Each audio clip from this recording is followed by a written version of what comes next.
boa tarde todo mundo, desculpa o atraso, um probleminha tecnológico que já foi resolvido. Eu estou aqui com o Dr. Eduardo Santana, meu amigo, filho do professor Renato Santana, que foi meu professor, né? Um dos meus grandes mestres, um querido professor.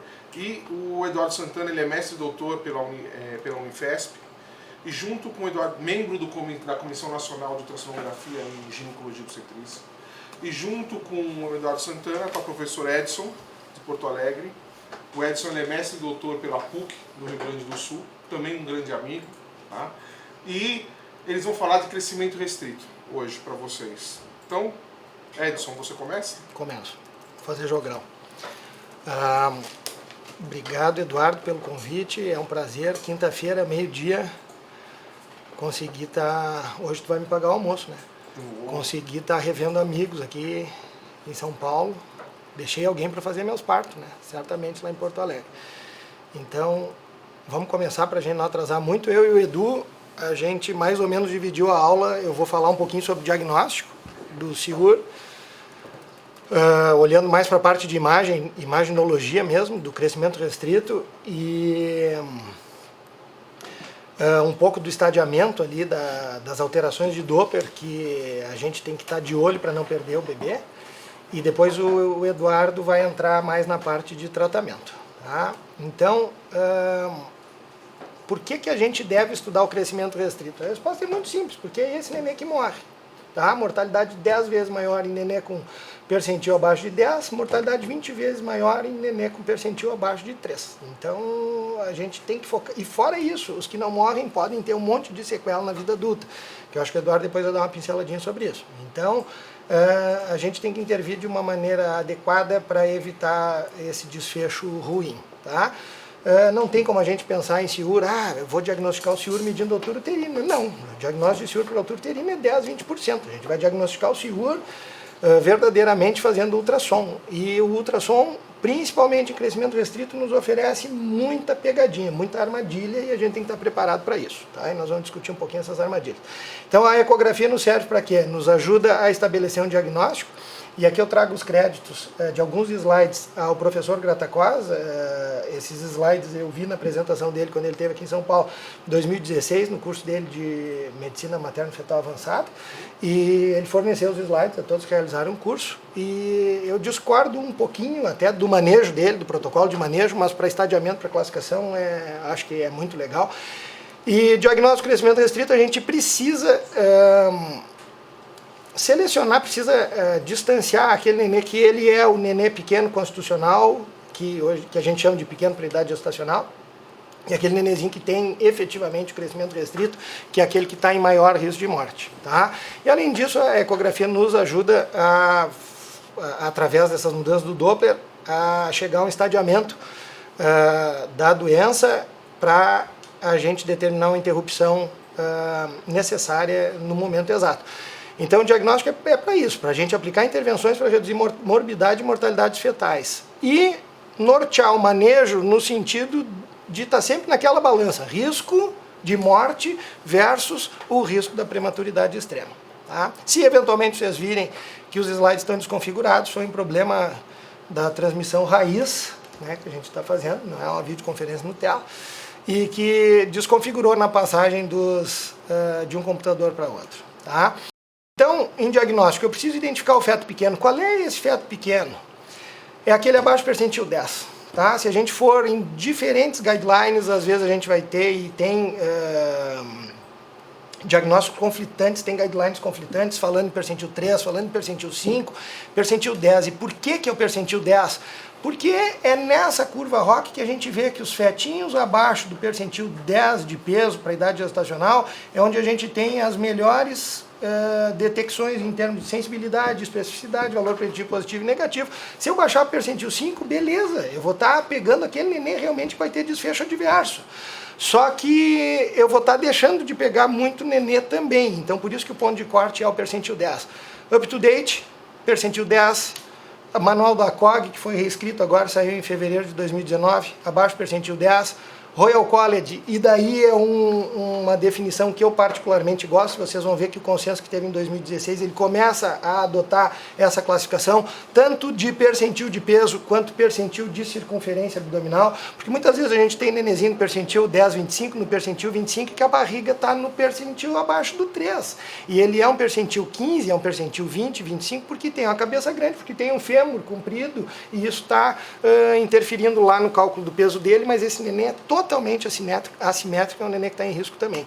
Tá? E eu acho que a gente tem que se nortear para os nossos protocolos da Febraus também, nosso time da CNE de Medicina Fetal, o professor Zugaib, da doutora Rosana, no nosso protocolo, sempre citando ali percentil abaixo de 10. Ok, e esse é o feto pequeno? É o feto pequeno abaixo de 10. O problema é que simplesmente eu dizer assim, esse nenê tem o percentil de peso ou circunferência abdominal menor que o 10. Eu não estou distinguindo aquele que vai ter o desfecho adverso, porque eu posso estar pegando aquele constitucionalmente pequeno, ou eu posso estar pegando aquele patológico, ou mesmo deixando de diagnosticar. Por exemplo, minha mulher tem 1,80 m. Ela nasceu com 4,2 kg. Eu tenho 1,90 m. Nasci com 4 kg também. Nossos filhos também devem nascer assim. E a minha filhinha nasceu com 2,800. Tá? E na tabela ela era um percentil 10, não estava mostrando um senhor. Só que então eu estou deixando de pegar aquele que eu estou dando um diagnóstico de normal, mas que o potencial dele era para ser muito maior. Se a Bibi tivesse, a Bibi é minha filha, a primeira, se ela tivesse uma curva de peso própria dela, baseado nas nossas características, talvez a gente fosse ver que esse 2,800 dela fosse um percentil menor que 3. Então, às vezes, esse diagnóstico é falho um pouquinho nisso. Tá? Acho que é importante a gente saber as etiologias do senhor, principalmente para poder intervir. Há pouco tempo eu estava no consultório, uma paciente que estava tomando um desses neuromoduladores, não me lembro, não era venlafaxina, não me lembro o que era. Enfim, neuromodulador está associado ao senhor. O nenezinho dela começou, era percentil 50, 25, 10, Doppler maravilhoso, líquido totalmente normal. Me lembrei que ela estava tomando aquilo.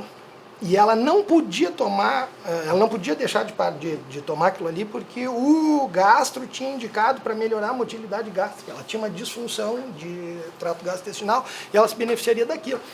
Se não me engano, era sertralina. E ela suspendeu e o neném voltou a crescer. Então, muitas vezes, a identificação desses fatores etiológicos servem para isso, para a gente fazer uma intervenção e, a partir daquele determinado momento, modificar eventualmente desfecho. Eu vou começar, antes de entrar nas tabelas, a gente fazer um pouquinho, algumas pegadinhas, assim, né, uns pitfalls. Então, a paciente de 28 anos, primigesta, com 32 semanas de idade gestacional, ela foi fazer uma ecografia de rotina para ver crescimento fetal, tá?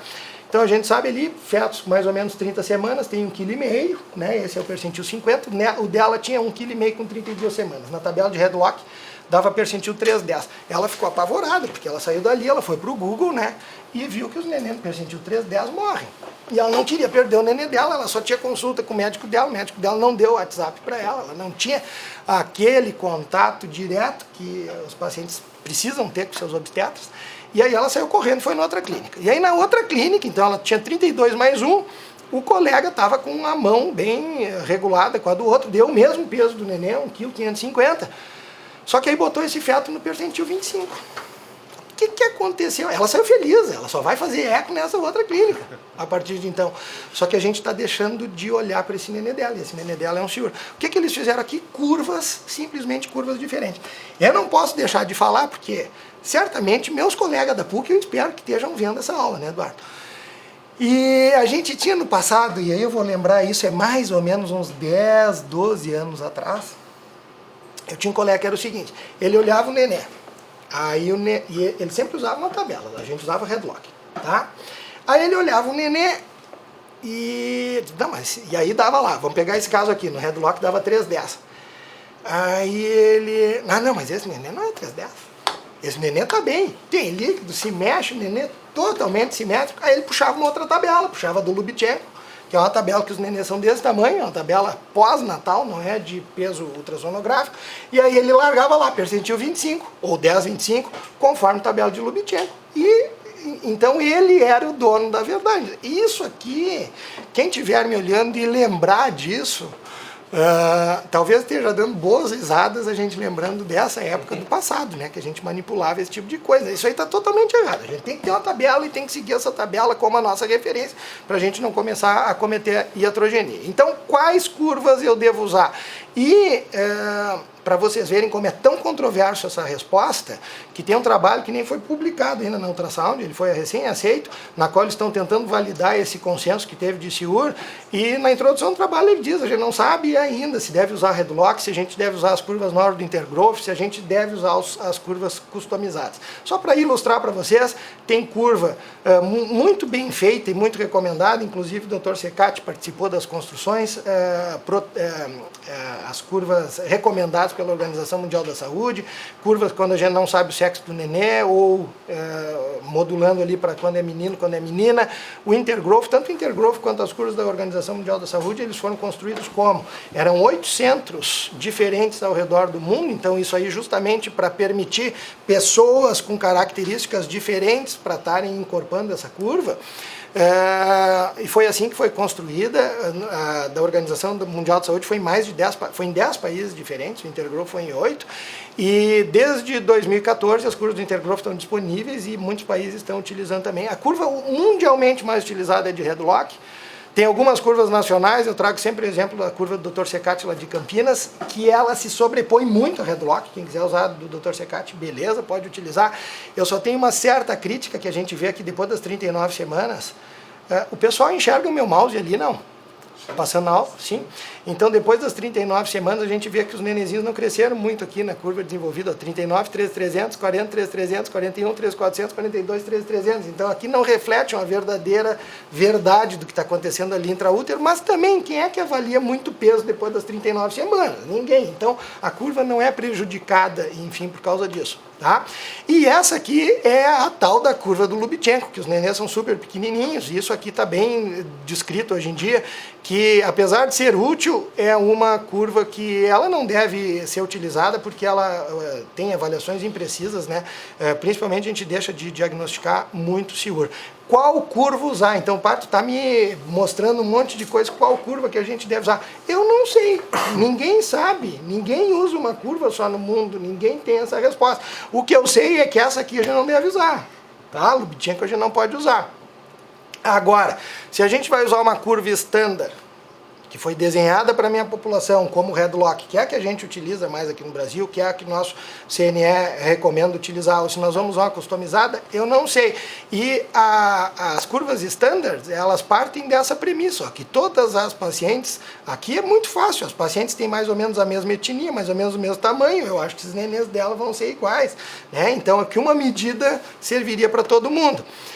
E quando foi publicado o Intergrowth ali em 2014, houve um frisson mundial, o Intergrowth pegou pessoas de 8 países diferentes. Então acho que a gente deve utilizar o Intergrowth e muitos colegas reconhecidos no meio endossando a utilização dessa tabela, e a gente sabe que não é bem assim. Depois de se utilizar, ela se sobrepõe muito a curvas populacionais próprias de determinadas regiões, e muitos colegas estão sugerindo testar primeiro para ver desfecho adverso antes de se passar a utilizar uma tabela. E a curva customizada, por sua vez, em que ela se vale? Eu não posso querer que o bebê da Lady Brienne, ele vai ter o mesmo tamanho do bebê da Arya Stark. Esse aqui é o que devia ser a minha filha. E a minha filha nasceu do tamanho dessa aqui. Então é nisso que se vale as curvas customizadas, que uma curva padrão não serve para todo mundo. E, por exemplo, esse caso aqui, ó, mesmo duas pacientes diferentes, ó, as duas com 30 anos, as duas com 32 semanas, as duas com neném por Redlock no percentil 10. Só que essa daqui, o pai do bebê nasceu, é o exemplo que eu dei antes, ó, nasceu 4,200, tem 1,90 m, a mãe nasceu com 3,900, tem 1,78 m. Esse aqui de baixo não, o neném tem 1,500, o pai nasceu com 2,800, tem 1,60 m, e a mãe com 2,900, tem 1,55 m. Esse neném aqui não é de risco, esse neném provavelmente não é um percentil 10. Não é um 3,10 para a curva dele. Esse nenê talvez seja um percentil 25. E esse aqui talvez não seja um 10 também, seja um menor que 3. Então, É nisso que se vale essas curvas customizadas para tentar identificar risco, e alguns trabalhos estão mostrando que talvez as curvas customizadas, elas sim predigam melhor desfechos adversos e mortalidade fetal. Aqui é simplesmente um exemplo do que o pessoal lá da Fundação utiliza, leva em conta a paridade da pessoa, a etnia, o peso dela na primeira consulta e o tamanho da mãe, e a partir dali surge uma curva determinada para aquele bebê, e aí no determinado peso que foi calculado vai colocar ele dentro dessa curva. É nisso que se baseia as curvas customizadas? Esse é o app do Figueira? É sim. É esse, né? O Gutenberg está perguntando aqui, o Gutenberg primo, se o app do Figueiras Gratacos... Eu não sei, eles usam essa curva. Se tu entrar no site deles, tem como tu utilizar todas as fórmulas matemáticas e as curvas disponíveis lá. Não sei se tem em app, tá? Mas dentro do site tu consegue. Dentro do site tem. Tu consegue, tá? E o Royal College também endossa e eles utilizam curvas customizadas. Entretanto, permanece controverso. Ninguém no mundo ainda parou para pegar. Já se fez ensaios clínicos randomizados de duas curvas, mas os resultados são conflitantes. A gente não sabe se deve utilizar uma curva customizada ou utilizar uma curva standard. Tem um trabalho recente, uma revisão sistemática, que mostrou que a melhor fórmula para cálculo de peso é o bom e velho headlock. Tá? E eu acho que isso é endossado pela nossa CNE, pelo nosso protocolo da Febrasco. Acho que até que prove o contrário, por enquanto é a tabela que a gente usa, é a tabela standard da população americana de headlock. Essa aqui é uma pegadinha que eu gosto muito, tá? E isso aqui é muito importante, principalmente para colegas obstetras que fazem ecografia no seu consultório. Porque chega lá com 36 semanas, a paciente vai com 36, o paciente vai com 37, o paciente vai com 38 e a gente vai com ela para frente do ecógrafo e vai medir o nenê. Tu só pode fazer isso se tu souber que tu vai medir um dia vai ter 2,5, tu vai medir no outro uma semana depois vai ter 2,5 também, tu saber que é pela tua mão, é pela variabilidade própria, pela dispersão, pelo erro que o método fornece, mesmo a mesma pessoa fazendo. Então olha essa pegadinha aqui, paciente com 35 semanas, fez uma ecografia 2,5 kg, paciente com 50, beleza. Aí ela voltou no colega lá no consultório, em 7 dias. E aí estava com 36 e ele mediu o nenê com 2,300. E ela ficou apavorada. E ele também. E ele levou para o hospital e interrompeu. E nasceu um nenê de 2,400. Simétrico, normal, com líquido normal, líquido claro. Foi para UTI neonatal com taquipneia transitória. É isso que aconteceu.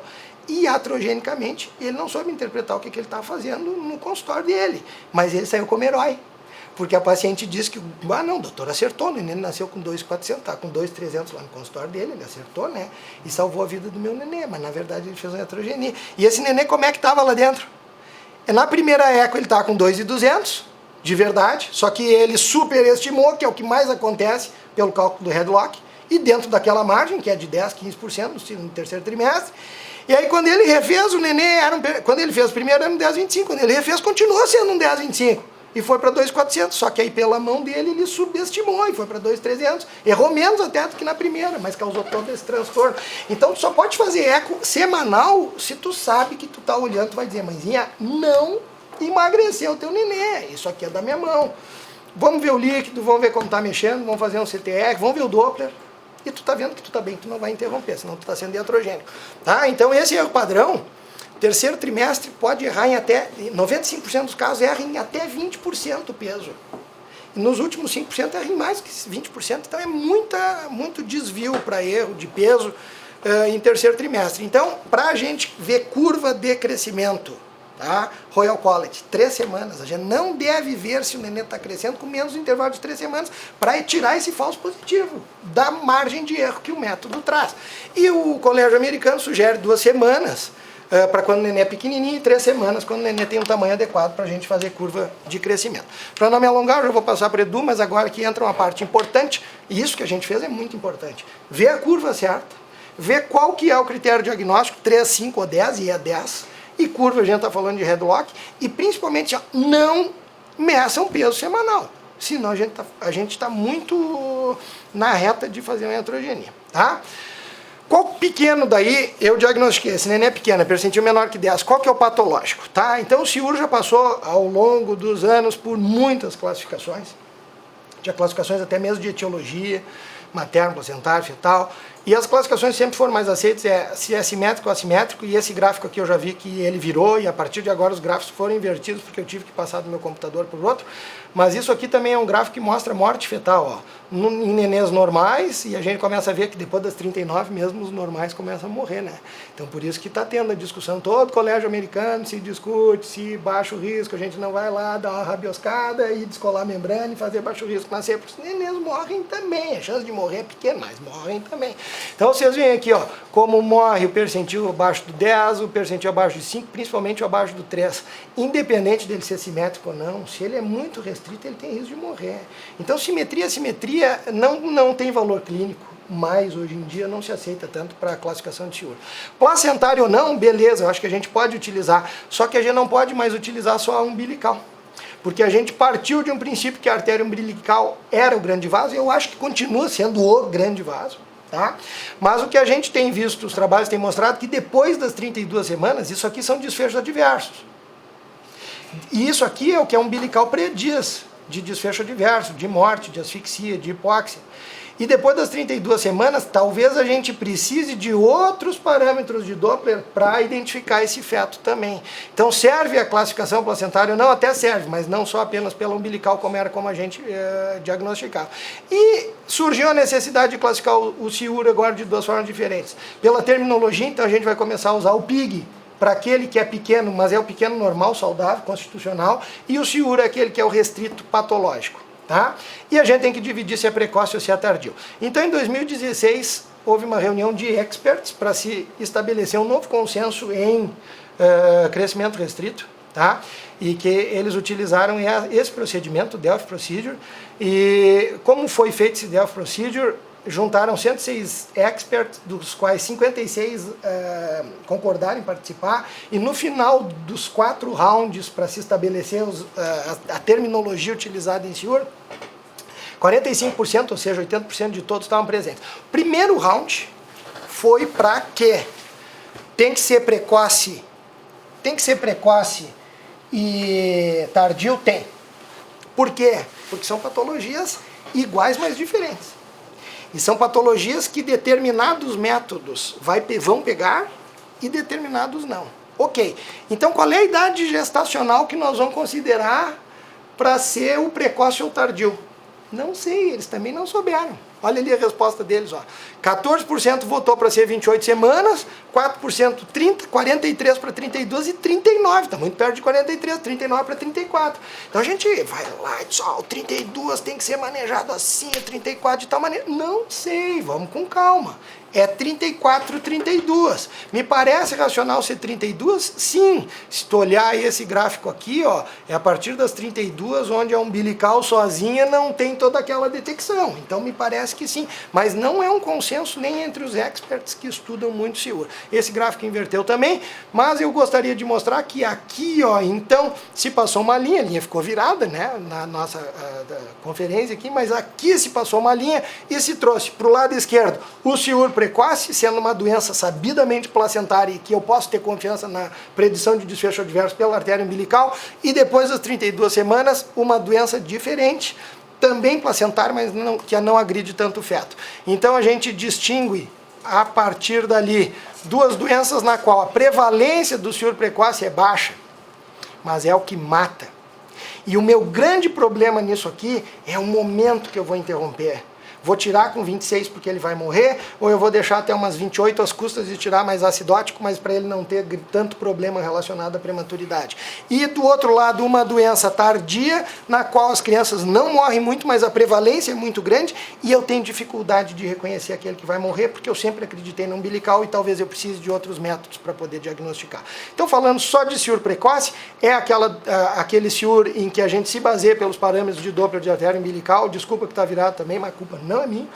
E a gente vê, quando tem aumento da pulsatilidade na umbilical, a gente já estima que 30% da placenta já falhou, com diástole zero de umbilical 70%, com diástole reverso de umbilical 90% dessa placenta já está começando a falhar, e eu vou ter a normalidade de função cardíaca fetal também, e isso aqui está muito associado a desfecho adverso. E isso aqui, eu acho que talvez seja o mais importante, mas isso eu imagino que os colegas saibam também, isso aqui talvez seja como o nenê se deteriora lá dentro. E aqui nessa classificação classificação que o Gratacós fez, ele vai cronologicamente colocando aos pouquinhos aqui a uterina, relação cerebroplacentária, umbilical e cerebral. Na verdade, eu gosto de agrupar tudo isso e isso aqui vai acontecendo mais ou menos concomitante. É uma uterina que não perfundiu bem a placenta, é uma placenta não perfundida que tem disfunção endotelial e áreas de necrose, e ela vai ser mais resistente, não vai fazer troca com o nenê. Esse nenê, por sua vez, então, tendo essa umbilical mais resistente, vai ter alteração na sua relação cerebroplacentária e vasodilatação cerebral. E essa vasodilatação cerebral, obviamente, a gente está falando em hipóxia e a gente está falando em centralização. E o que acontece quando a gente tem a centralização? O nenê joga sangue para a cabeça, mas ele não cria mais sangue lá dentro do corpo dele. Ele joga para a cabeça, protege o coração também, suprarrenal, mas ele joga para a cabeça para preservar o cérebro. Às custas de quê? Vasoconstrição periférica, para jogar aquele sangue lá para cima. Se ele faz vasoconstrição periférica, fez vasoconstrição esplâncnica, fez vasoconstrição hepática, ele tirou sangue do fígado, o fígado dele vai ficar desse tamanho, ele vai ter ciúra. Se ele tirou sangue do osso, o osso dele não vai crescer, ele vai ter ciúra. Se ele tirou sangue do rim, o rim dele não vai funcionar tão bem, não vai filtrar tão bem, ele vai ter oligodrame, porque ele não vai urinar. Então, e aí começam a ocorrer os sinais clínicos que a gente vê dessa deterioração que está mostrando o Doppler. A ponto de eu ter uma disfunção placentária tão grande, com diástole zero, com diástole reversa, e quando chega nesse ponto de diástole reversa, eu já vou ter as minhas alterações de CTR, as minhas alterações de perfil biofísico, que são aquelas alterações terminais. Será que vale a pena esperar isso aqui para tirar o nenê? Naquele ciúr precoce? Se é o tardio, eu já tirei antes. Agora, naquele ciúr precoce? Ou será que vale a pena tirar um pouquinho antes desse estágio de acidose para não entregar para o pediatra tão mal? E talvez essa resposta esteja aqui concentrada no istmo aórtico, que é muito difícil de reproduzir, é um método que o Gratacós ele fala bastante, os europeus falam muito, mas que a reprodutibilidade é pequena, mas o ducto venoso sim. Ducto venoso é fácil de pegar, ducto venoso, a maioria dos protocolos se baseia, e quando o ducto venoso ele é resistente, é um sinal que vai deteriorar, faz corticoide e interrompe. Tá?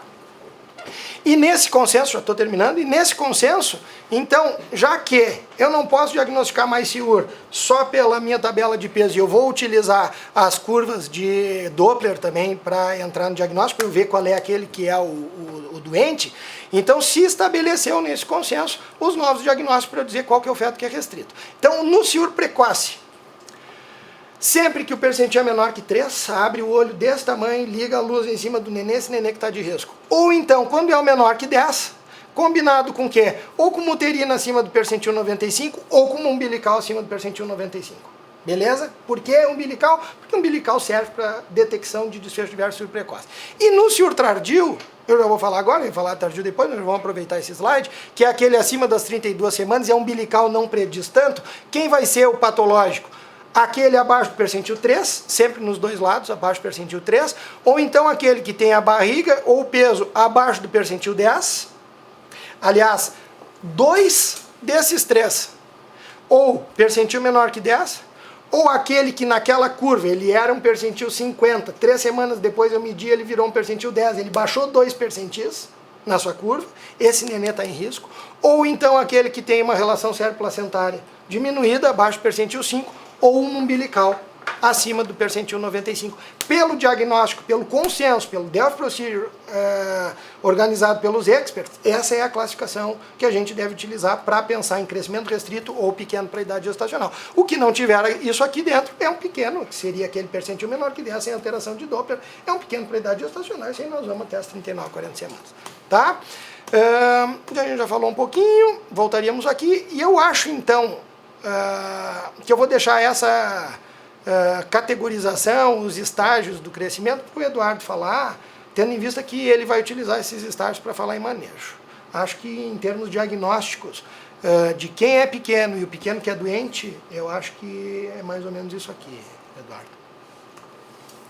Só lembrar, né, que vai ter em Porto Alegre agora o Congresso Brasileiro. Eu estava falando com o Bento, estou feliz, nós já temos mais de 4.500 inscritos, mas a gente quer uns 6.000, né? Como a Sogesp, assim, por exemplo. Então estamos esperando vocês lá na Patagônia, né, que nos visitem em novembro. Vai chegar sim, o congresso vai ser maravilhoso. E também agradecer, eu estou vendo as pessoas que estão online, o professor César Fernandes está online, presidente da Febrasgo. O professor César, um abraço. Eu estou vendo que tem bastante gente da ginecologia. Inclusive, aproveitar que eles estão assistindo, a obstetrícia, por enquanto, está ganhando em número de pessoas assistindo contra a ginecologia. Viu? A obstetrícia é mais interessante, hein? Tudo bem. Edu, com você. Muito bom. Muito obrigado pelo convite. Saúdo o professor Edson, professor Eduardo. Foi um dos meus mentores na minha formação obstétrica, até hoje para falar um pouco sobre tratamento de restrição de crescimento fetal. Então nós sabemos que a restrição de crescimento fetal é um grande desafio, né, na obstetrícia. Nós temos um conceito de que, em grande parte das vezes, esse bebê com restrição de crescimento, um dia no seu pré-natal vai se tornar uma bomba relógio e você vai ter que se virar para resolver, e quando resolver, qual que é o tempo certo de se retirar esse bebê, qual é a via de parto. Então isso tudo é muito nebuloso, né? Então, falando em tratamento, nós temos várias evidências científicas, várias revisões da Cochrane, mostrando que intervenções maternas já foram tentadas para se evitar a restrição de crescimento e que não tiveram um respaldo científico para serem usadas. Por exemplo, melhorar ou aumentar a nutrição materna, ou como a gente vê no consultório várias vezes, né? A paciente toma um polivitamínico, vou dar 3 por dia para ver se melhora o crescimento do bebê, isso não tem evidência científica. Oxigenoterapia, expansão do volume plasmático, vou dar aspirina e clexane para restrição de crescimento, isso também não tem evidência. Ela vai fazer mais repouso, porque o repouso ajuda o bebê a crescer, também não. E a terapia antihipertensiva, naquela que é hipertensa, também não melhora o fator da restrição de crescimento.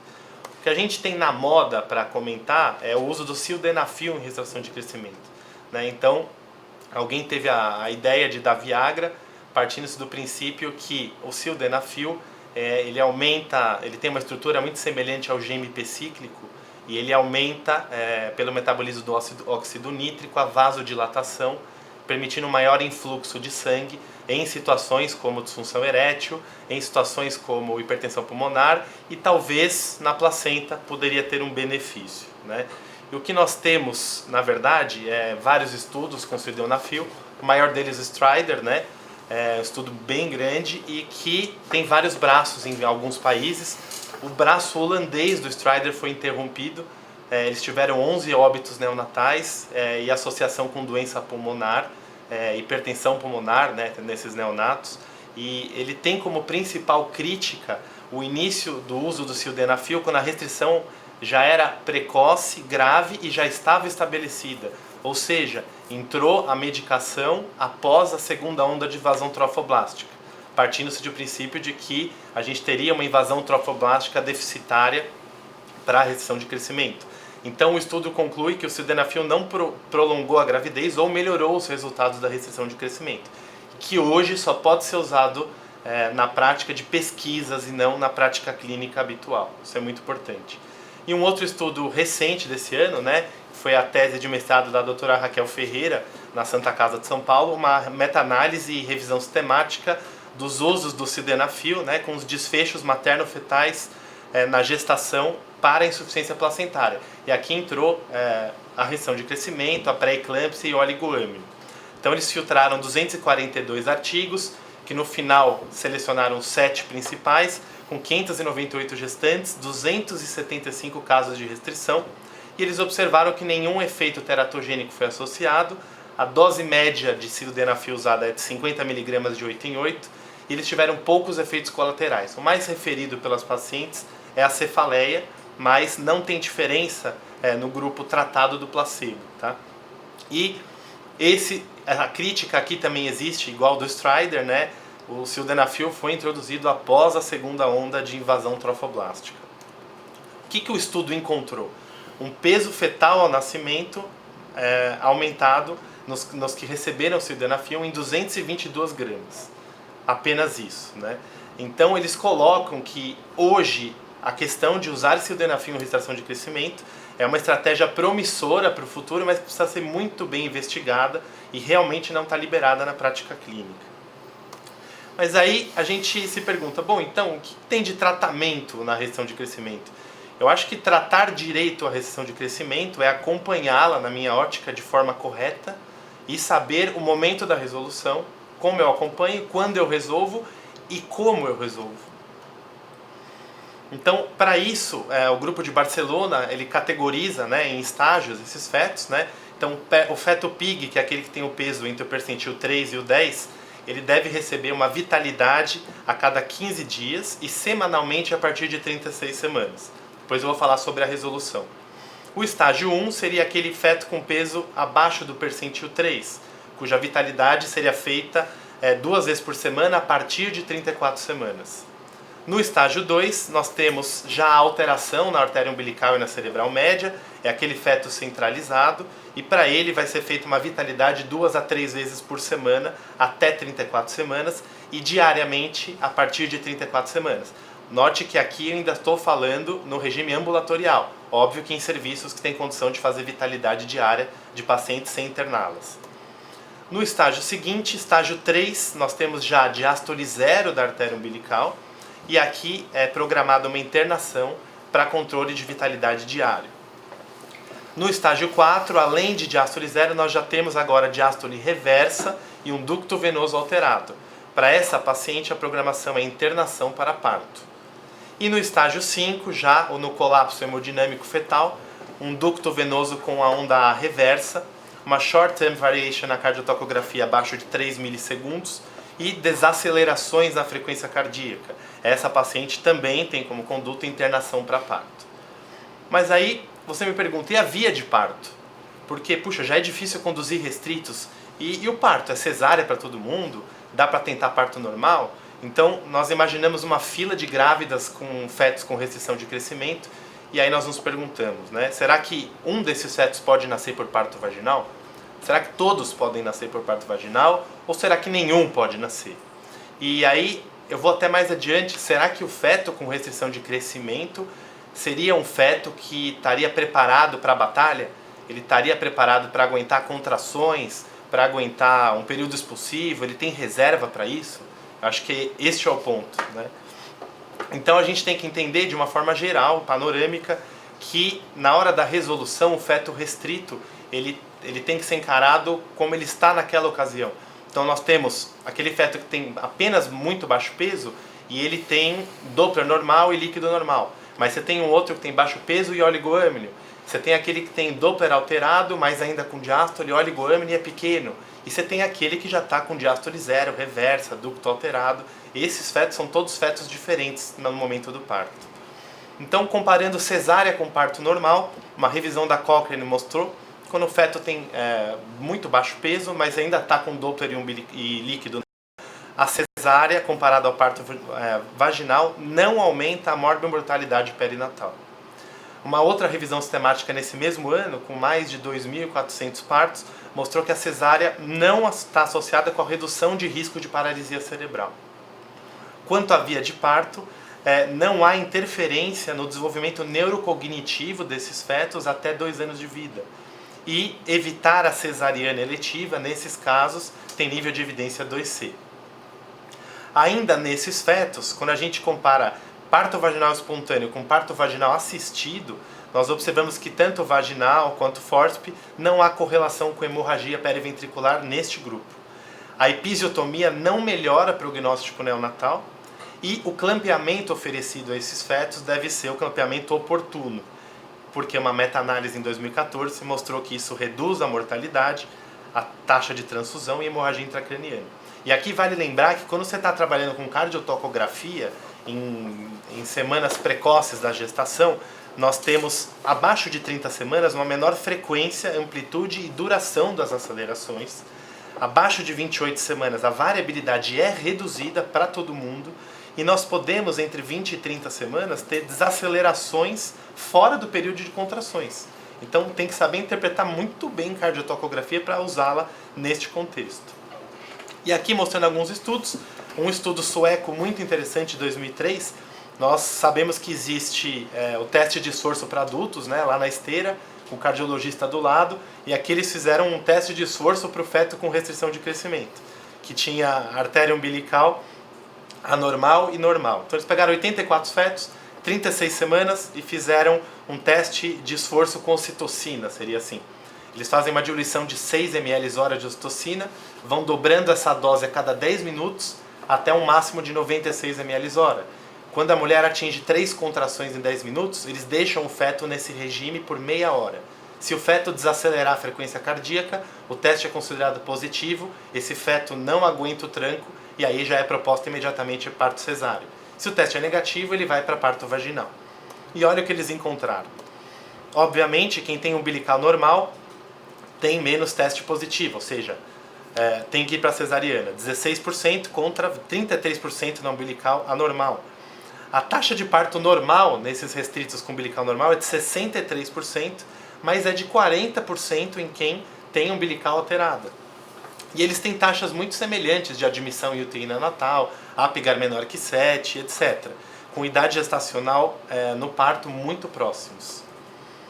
Na sequência, vem o nosso único trial que trata desse assunto de forma elegante, né, que é o publicado no British Journal, que é o estudo Digitar, de 2010. É um trial holandês com 44 hospitais, pegou fetos de 36 a 41 semanas e restritos com umbilical normal ou alterada. E aí ele comparou. O que eles observaram? Que o desfecho materno-fetal é equivalente na indução e na conduta expectante para esses fetos. E que a indução do parto não aumenta o risco de parto cesáreo ou de forceps. E veja lá, a taxa de parto vaginal espontâneo foi praticamente a mesma no grupo indução e no grupo expectante, 77%, 78%. Taxa de parto vaginal instrumentalizado, 8% nos dois grupos. E cesariana, 14% e 13%, praticamente a mesma. Com taxas semelhantes de admissão em UTI neonatal e Apgar menor que 7. Na sequência, alguns anos depois, o grupo japonês faz um estudo semelhante, vendo a conduta expectante em fetos com restrição de crescimento, comparado com o grupo indução, mas que não tem nenhuma evidência de disfunção placentária. E aí o que eles observam? Idade gestacional no nascimento, 39 semanas e 38 semanas, muito próxima no grupo expectante indução. Parto vaginal, 97% e 90%. Veja que interessante. E aqui a gente praticamente tem uma tendência a só pensar em cesariana, né? Parto instrumentalizado, 8% e 13%. Cesariana, 2% no grupo expectante, olha que baixo. E aí já maior no grupo indução. E a grande diferença, né? Complicações neonatais na indução de fetos restritos, que não tinha alteração de Doppler, muito mais problema respiratório, muito mais hipoglicemia e hiperbilirrubinemia. Então o que eles concluem? Que a conduta expectante no feto restrito reduz morbidade neonatal sem aumentar o risco materno ou a taxa de partos cesáreos, né? E no Japão, para quem é restrito e tem centralização ou oligoâmnio, a indução do parto é proposta na semana 37 até 38 semanas. Aí vem uma reflexão do professor Bachar, um dos maiores estudiosos em restrição de crescimento até hoje, que mostra que a indução no parto, na opinião dele, não aumenta eventos adversos neonatais, partos vaginais, instrumentalizados e cesarianas. Para o restrito centralizado, a vigilância é com ducto venoso e perfil biofísico. E aqui cabem algumas ressalvas do perfil biofísico. Para o restrito abaixo de 32 semanas, o parto é determinado com ducto venoso alterado, short term variation na cardiotocografia abaixo de 3,5 milissegundos, tônus ou movimento fetal ausente e indicação materna também. E para ele, o restrito que tem Doppler normal deve ter sua gravidez finalizada na 38ª semana por causa da menor morbimortalidade neonatal. E aí a gente olha, depois desse monte de artigo, as sociedades médicas, né, que é para organizar o nosso raciocínio. E a gente começa a ficar feliz com o colégio britânico, né? Para eles, restrição de crescimento com Doppler de umbilical diástole zero ou reversa não tem conversa. A conduta é parto cesáreo mesmo. Mas no restrito com Doppler de umbilical normal, ou que pelo menos esteja alterado, mas ainda com diástole, a proposta é de indução do parto e o cutoff é a 38ª semana gestacional. Mas eles fazem ressalvas. Quando você vai para a indução de um restrito, a paciente tem que ser admitida precocemente, deve ser feita monitorização contínua. Então esse é um parto onde o obstetra não chega com 9 centímetros para fazer o parto. A paciente vai fazer muito mais uso de cardiotocografia, uma vigilância muito maior. E o casal tem que estar muito bem informado que existe uma chance de conversão para um parto cesáreo de emergência. Tá? Então, se é um restrito com umbilical normal, a chance da indução virar cesárea é de 9%. Se é um restrito umbilical já alterada, a chance de virar cesárea nessa tentativa de normal é de 32%. Isso tem que ser conversado. O American College nos mostra de forma categórica o tempo de resolução, né? A restrição de crescimento isolada entre 38 e 39,6. Se tem algum risco adicional, um oligoâmine, um Doppler alterado, um risco materno, alguma comorbidade, é de 32 a 37,6. E precocemente, quando for na viabilidade, com artéria umbilical diástole zero ou reversa. Mas me incomodou muito o American College não se posicionar quanto à via de parto. E esse é um dos motivos que a gente gosta do protocolo da Medicina Fetal Barcelona, né? Eles são organizados no segmento, como eu mostrei para vocês, mas eles falam também do quando terminar e qual via de parto. Então o PIG, com peso entre o percentil 3 e 10, vitalidade a cada 15 dias e semanal a partir de 36. E quando eu resolvo? O corte é 40 semanas e a via é obstétrica, tá? Fazendo vitalidade adequada. O estágio 1, feto com peso abaixo do percentil 3, vitalidade 2 vezes por semana a partir de 34 semanas. E o parto é com 38 semanas. Óbvio que se além de abaixo do percentil 3, esse feto for abaixo do percentil 1, esse parto é proposto na semana 37, não na 38. E a via é obstétrica. No estágio 2, alteração de umbilical e cerebral, esse feto está centralizado, a vitalidade é 2 a 3 vezes por semana até 34 semanas e diariamente após 34 semanas. O parto aqui é proposto na semana 37, cabe algumas críticas, né? A via é obstétrica ainda, olha que interessante, mas aí o professor Gratacós informa que a cesariana é uma opção razoável. Por quê? Porque a chance de conversão em cesariana num feto que está para parto normal, que está centralizado, é superior a 50%. Por fim, o estágio 3, diástole zero, esse feto é acompanhado com internação e vitalidade diária. E o corte da gestação é parto com 34 semanas, aí não tem mais discussão, cesariana eletiva. No estágio 4, artéria uterina com diástole reversa, umbilical com diástole reversa e ducto venoso alterado. Internação para parto e o parto aqui é na viabilidade. Após 24 semanas, também cesariana. E por fim, o estágio 5, onde nós temos colapso hemodinâmico fetal, ducto venoso onda reversa, cardiotoco com a short term variation abaixo de 3 e desaceleração da frequência cardíaca. A proposta é internação para parto e esse parto é também na viabilidade por cesariana eletiva. Quando a gente pergunta, então, é possível parto vaginal com segurança no restrito de crescimento? A resposta talvez seja sim. Nos fetos restritos, mesmo que centralizados, mas que ainda tenham diástole na artéria umbilical presente, e faça um bom controle de vitalidade, o parto vaginal é possível. Muito bem. Muito obrigado, Eduardo.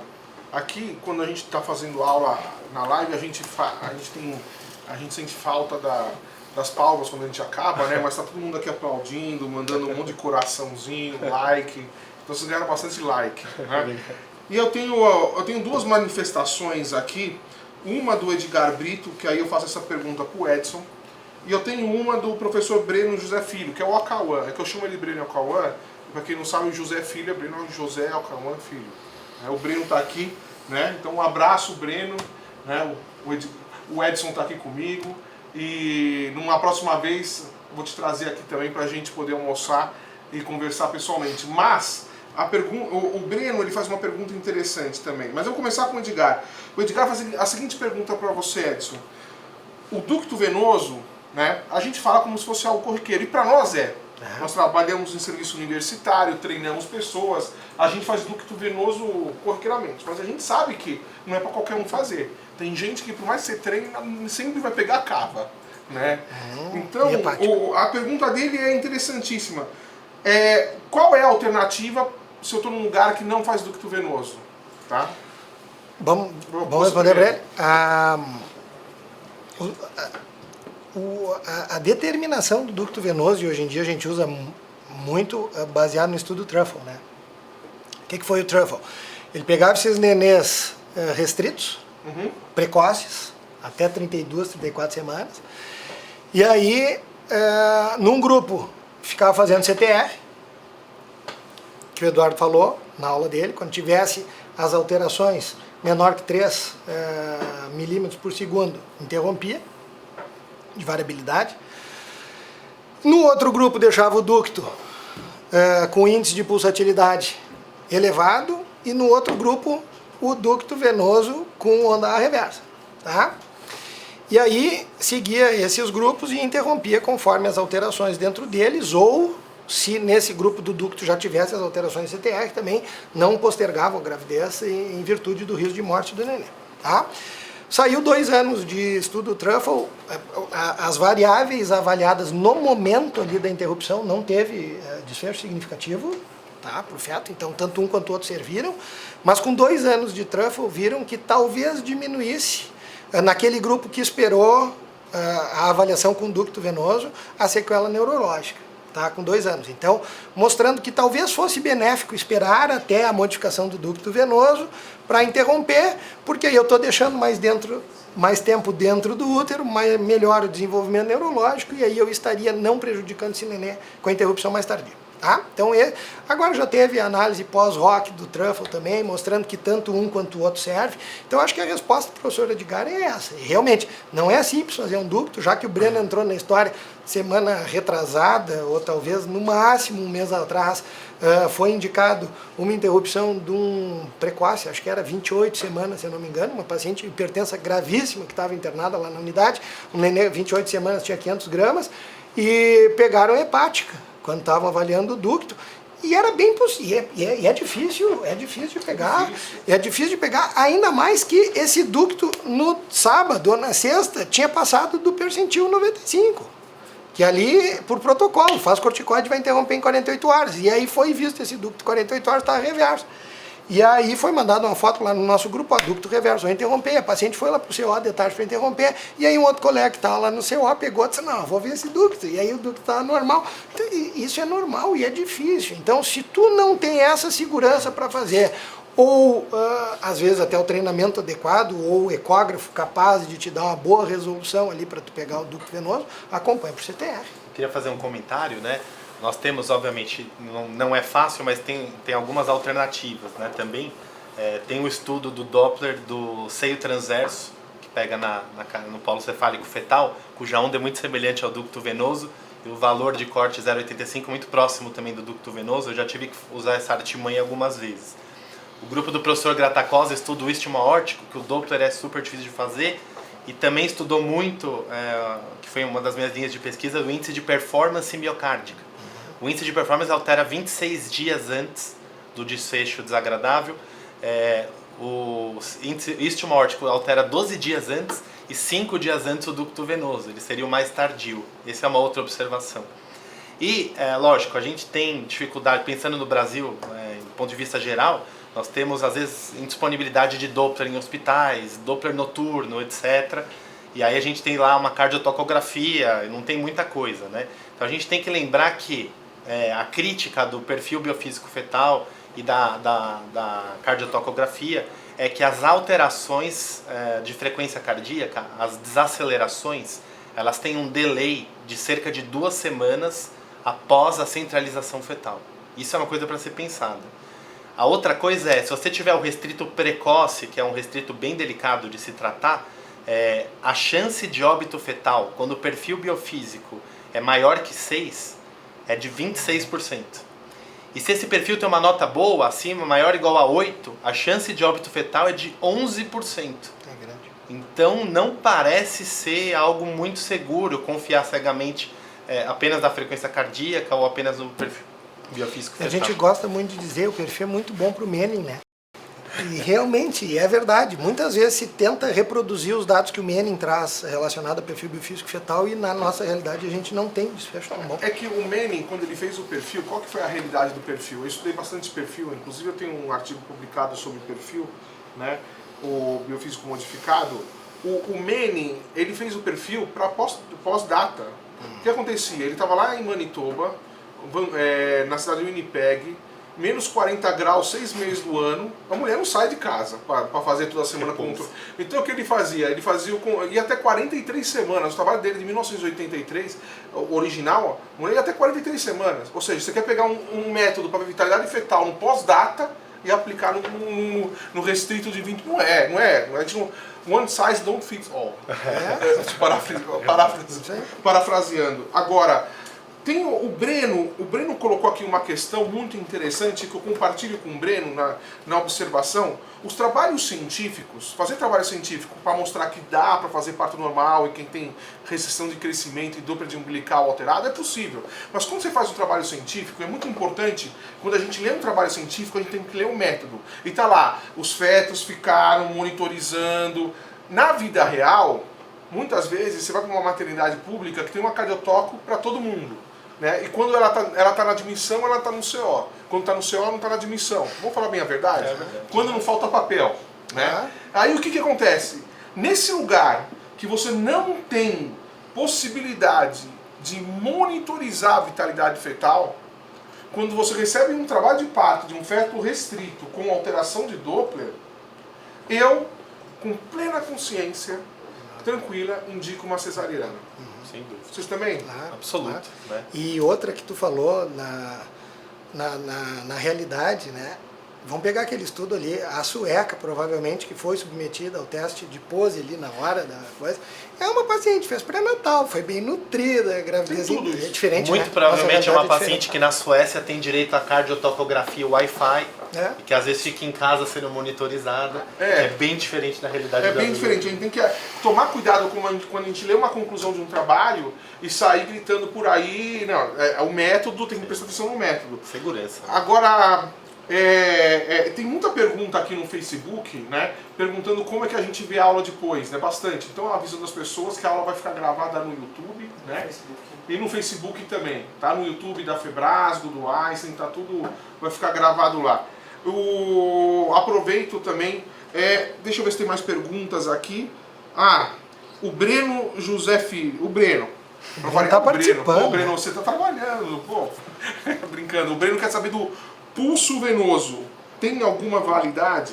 Tem validade. Sempre quando se fala em circulação venosa, todos os trabalhos mostram que ali, quando o nenê tem pulso venoso, ali é o último estágio de alteração. Né?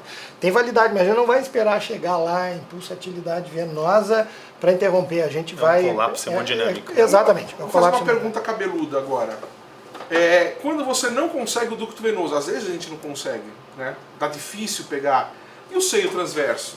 Eu já tive que usar. Algumas vezes. O que você acha do seio transverso? Tu não curte?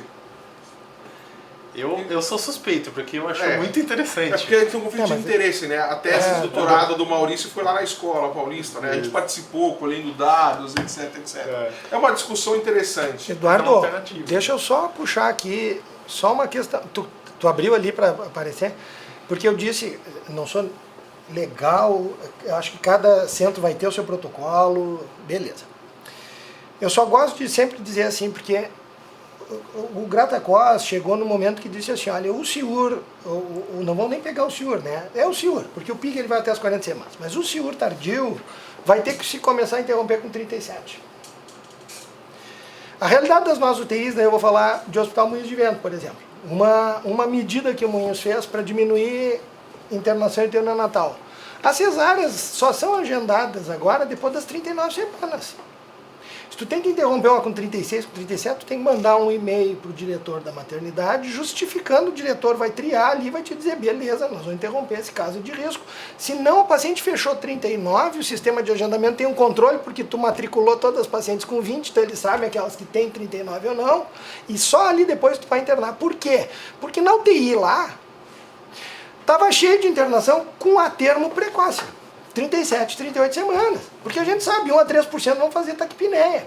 E aí eu precisava lá interromper um TPP com 30, uma pré-eclâmpsia com 32, com 28, e eu não tinha vaga na UTI, eu tinha que estar buscando outro hospital. Então só essa medida já mudou muito. Então eu quero trazer o trabalho do Gratacós, que realmente nós vamos interromper o CIUR com 37, beleza, só que nós vamos superlotar a UTI. que aqui a gente não tem. É o Tanto o leito. 97 com alteração da cerebral. Pois é, mas então nós vamos lá, tá? Na questão da alteração da cerebral. Então tudo veio desse trabalho aqui que ele mostrou o modelo integrado e que aí eles têm o pacote deles lá. O que é essa alteração de cerebral? É a cérebro-placental ratio alterada, é umbilical acima do percentil 95 ou uterina acima do percentil 95. Esses nenês que têm essas alterações ou são percentil menor que 3, esses daí se sugerem interrupção acima das 37. E aí ele mostrou realmente que esses daqui têm desfecho quando tem um desses 3 adversos mais alterados, na proporção de fetos maiores.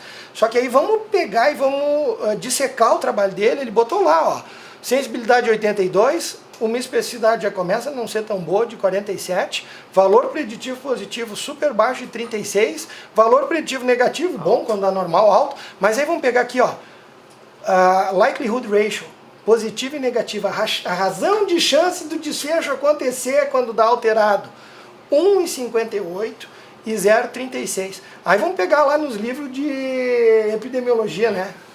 Razão de chance positiva aqui, ó.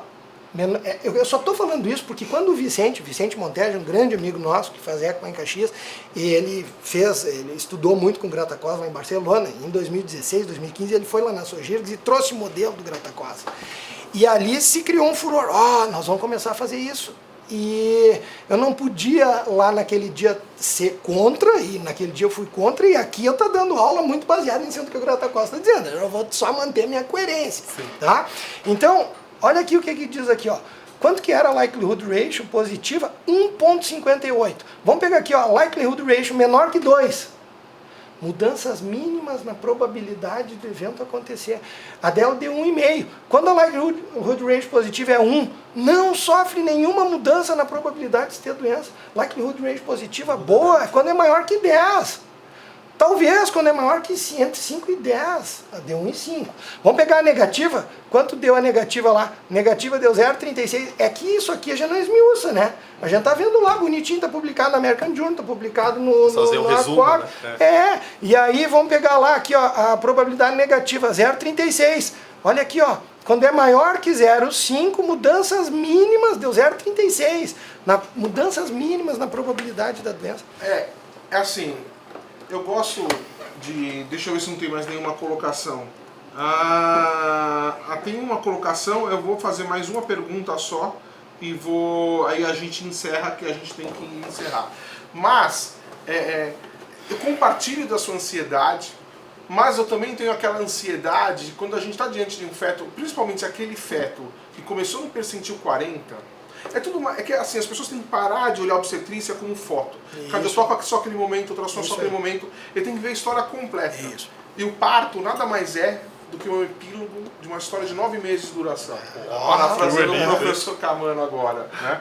Então a gente tem que olhar toda a história. Você pega um feto que estava em 50 e ele vai chegar no termo, com percentil 3. Cara, essa placenta tá ruim, cara. Né? Aí, se a cerebral tá alterada, aí eu fico mais animado de induzir. Agora, aquele feto que tá vindo no 7,5. Aí um dia você pega a cerebral alterada. Eu aposto que você medir no dia seguinte ela vai estar normal. Ou a cerebral alterou porque ele é grande, tá com o cérebro desse tamanho, tá com a cerebral aumentada. É dinâmico, né? Mas a gente precisa ter algum fator. Talvez a gente não chegou ainda em medicina, é aquela coisa, é a arte da incerteza e a ciência da improbabilidade, né? Eu ainda sou mais conservador. Eu olho o caso inteiro, né? Tem que individualizar. Naquilo que eu te falei, ficar fácil de decidir, naquele eu fico duvidoso. Confesso que eu tenho ansiedade, talvez não com 37, com 38, mas aí já muda, né? Muda. Sai de 3% talvez a internação em TI para 1%.